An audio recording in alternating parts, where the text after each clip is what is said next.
I wanted this video to be like any other, a weird collection of games most people have rightfully forgotten about, but it can't be. The original goal was to waffle on about the two Code Lyoko Nintendo DS RPGs, but they don't have enough content for even a short video. I was kinda bummed. These bizarre titles make for incredibly interesting topics, but then I realised not having enough shit to talk about is kinda worth talking about, and here we are, the video gets to exist and I get my internet validation. The first title, Code Lyoko, is a half-and-half split between a point-and-click adventure and an extremely rough action RPG, and both elements are sad mockeries of what the respective genres have to offer.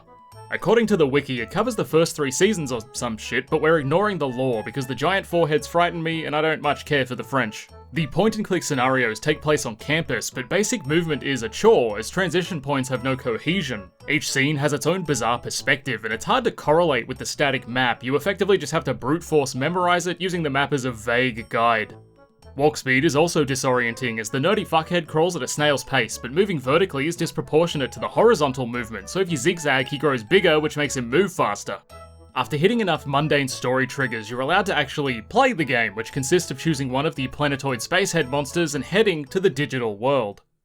Much like the show, digitizing transports our encephalized protagonist to a 3D plane, which is interesting on a DS as it only has 8 directional movement with the restrictions of its D-pad.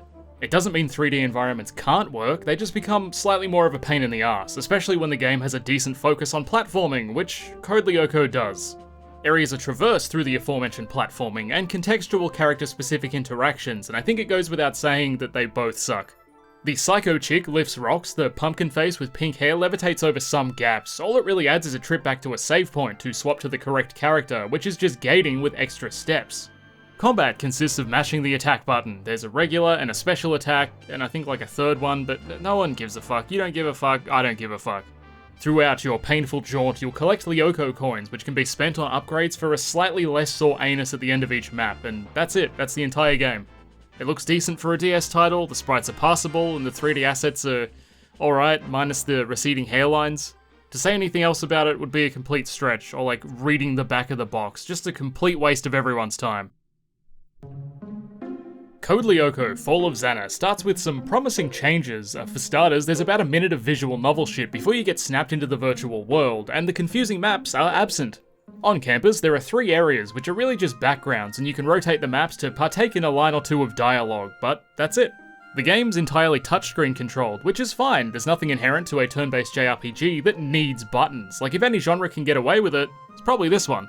Combat does suffer a bit though. They conjured up a neat idea with the bottom screen hosting each character's command windows as their turns roll around, but it's cramped and executing special attacks prompts touch-based minigames, which pretty much always suck. Functionally, they're fine, but you have to perform them so many times for little extra damage, and they're forced upon you when characters hit a certain overdrive-like threshold.